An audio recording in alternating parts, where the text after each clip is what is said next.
నమస్కారం. Olive media వారు మనకిచ్చిన ఈ అవకాశంలో వ్యవసాయం గురించి తెలుసుకుంటున్నాం. అందులో మనము బ్రాహ్మీ గురించి విశ్లేషించుకుంటున్నాం. ఈ మూలిక మనం మొన్న భూమి గురించి విశ్లేషించుకున్నాము, తర్వాత దాని ఉష్ణోగ్రత విశ్లేషించుకున్నాము, దాని తర్వాత pH వాల్యూ విశ్లేషించుకున్నాము, దాని తర్వాత గింజల గురించి విశ్లేషించాము, సీడ్లింగ్ గురించి విశ్లేషించాము, నోడ్ గురించి విశ్లేషించాం. ఇవాళ మనకు దానికి కావాల్సిన మెన్యూర్ అంటే అందులో భూమిలో ఏమేమి ఉన్నాయి, ఏమి తక్కువ ఉన్నాయి, తక్కువ ఉంటే దాన్ని మనం ఏ విధంగా దాని బలం చేకూర్చి ఆ మొక్కకు బలం చేకూర్చుకోవడానికి మనము ప్రయత్నం చేద్దాము. అందులో ఇవాళ మనము కార్బైడ్ గురించిను, నైట్రోజను, అమోనియా నైట్రేట్ గురించి మనం విశ్లేషించుకుందాం. మనం ప్రప్రథమంగా కార్బన్ గురించి విశ్లేషించుకుందాము.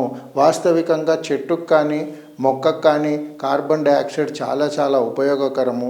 అందులో నల్లమట్టి అయినా ఎర్రమట్టి అయినా ఏ మట్టి అయినా మనకు ఈ కార్బన్ అనేది చాలా మటుకు ఉపయోగం. అయితే ఏ భూమిలో అయితే కార్బన్ తక్కువ ఉందో దానికి ఏమవుతుందంటే ఆ గాలి తీసుకోవడానికి, ఆ ఐసోలేషన్ చేయడానికి చాలా మటుకు అది ఇబ్బంది పడి ఆ మొక్కకు దానికి కావాల్సిన సరైన పోషణ రాకపోవడం వల్ల ఇబ్బంది జరుగుతుంది. అయితే ఇదివరకు మనం విశ్లేషించుకున్న దానిలో ఏదైతే సైంధవ పద్ధతిలో తర్వాత ఆర్గానిక్ పద్ధతిలో మనం మాట్లాడామో, ఇప్పుడు మనం అందులో కనుక కార్బన్ కనుక ఈ మొక్కకు తక్కువైనప్పుడు, ఈ మొక్కకు పర్సంటేజ్ తక్కువ అంటే యాక్చువల్గా కార్బన్ అందులో మనకి కార్బైడ్ కానీ అది ఎర్రమట్టి అయినా నల్లమట్టి అయినా ఇసుక మట్టి అయినా ఏ మట్టి అయినా మనకు కావాల్సిన కార్బన్ కనుక దీనికి ఎంత కావాలంటే మ్యాక్సిమం ఓవరాల్గా 100%లో 5 నుంచి 6% మనకి ఈ కార్బన్ కంటెంట్ భూమిలో ఉండాలి. ఉన్నప్పుడు అది దాని ఐసోలేషను, దాని శక్తి, దానికి కావాల్సిన పదార్థం ఏర్పడుతుంది. అయితే ఇప్పుడు ఇక్కడ మనం దున్నేటప్పుడు కానీ ఆ వ్యవసాయ పద్ధతుల్లో ముందుకు దున్నుకున్నప్పుడు మనం చేయవలసింది ఏంటంటే, న్యాచురల్ కార్బన్ కనుక అక్కడ డెఫిషియన్సీ ఉంటే అంటే కార్బన్ లోటు ఉంటే మనం చేయవలసిన పని ఏంటంటే అండి,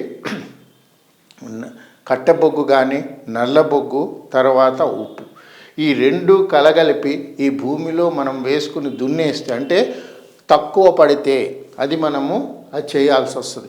లేదు మనకి ఎక్కువైపోయింది, కార్బన్ ఎక్కువైపోయినప్పుడు మనం ఉప్పు నీటి వేసి దాన్ని కొట్టేస్తే ఈ కార్బన్ కంటెంటు బ్యాలెన్స్ అయ్యి ఈ బ్రాహ్మీ మొక్కకు ఉపయోగపడడానికి ఆస్కారం ఉంటుంది. అలాగే నైట్రోజన్లో మనం ఇదివరకు అనుకున్నాం గడ్డిలో ఉన్న నైట్రోజను మనకి ఎక్కువ శాతం ఉంటుంది. అయితే ఇక్కడ మనం నైట్రోజన్ పెంపొందించాలి అంటే నైట్రోజన్ కావాలి అంటే మన ఆకులు తర్వాత ఆ కొమ్మలను బాగా చిన్న పిండిలాగా తయారు చేసి అది గోమూత్రంలో కానీ లేకపోతే ఆవు పేడ నీళ్ళల్లో మగ్గబెట్టి అది గనక క్రియేట్ చేస్తే, అంటే ఇదంతా మనం ఎప్పుడు మాట్లాడుతున్నాము, ఈ నైట్రోజన్ గనక లోపం అయితే ఎక్సెస్ అయినప్పుడు ఆ నైట్రోజన్ని మనము తగ్గించుకుంటూ పోతే అది మనకి పంటకి చాలా మటుకు ఉపయోగపడుతుంది. అలాగే ఈ నైట్రోజను, అమోనియా నైట్రేటు మనకు కావాలన్నప్పుడు ఎప్పుడైతే ఈ మెన్యూర్ మనం తయారు చేసామంటే పచ్చదనంలో ఉన్న దీనికి అంటే భూమిలో ఉన్న ఐసోలేటెడ్ ఆఫ్ నైట్రేటు, అమోనియా కలిసినప్పుడు ఆ మొక్కకు సమపాలీనంగా బలం వచ్చినప్పుడు ఈ పంట మనకు ఎలా తెలుస్తుందంటే, ఈ చిన్న ఆకులు మనం నిన్న విశ్లేషించుకున్న దానిలో చిన్న మెంతాకుల్లాగా ఉంటాయి. ఈ చిన్న ఆకుల్లో అందులో కనుక తెల్లదనం వచ్చి పచ్చదనం వచ్చింది అంటే అందులో నైట్రోజను, అమోనియా నైట్రేటు కొలత ఉందని మనకు అర్థమవుతుంది. అయితే ఇక్కడ ఈ నైట్రోజను, ఈ అమోనియా నైట్రేటు మనం ఎప్పుడైతే ఎందుకంటే ఇవి చిన్న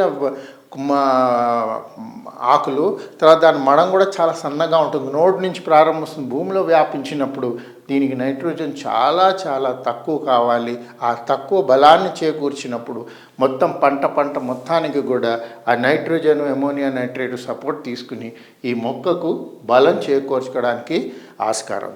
అలాగే ఎప్పుడైతే కార్బను, నైట్రోజను ఈ pH వాల్యూ సమానంగా ఉంటుందో, మనం మన ప్రతి పంటకు ఒక విశ్లేషించుకుంటున్నాం. ఇందులో మనం ఎంత సమకూర్చినా కూడా నీటిలో కూడా నైట్రోజన్ ఉంటుంది, నీటిలో కూడా అన్నీ ఉంటాయి. అయితే నీటి పరీక్ష ప్లస్ భూ పరీక్ష రెండూ కలగలుపుకుని దీనికి కావాల్సిన శక్తి ఏదైతే ఉందో అది మనం సమపాలీనంగా ప్లాన్ చేసుకుంటే మాత్రము ఈ కార్బను, నైట్రోజన్, అమోనియా నైట్రేట్ వ్యవహారం మనం ఆలోచిస్తే మాత్రం పంటకి చాలా బలం వస్తుంది, అన్ని విధాలా ఉపయోగపడుతుంది.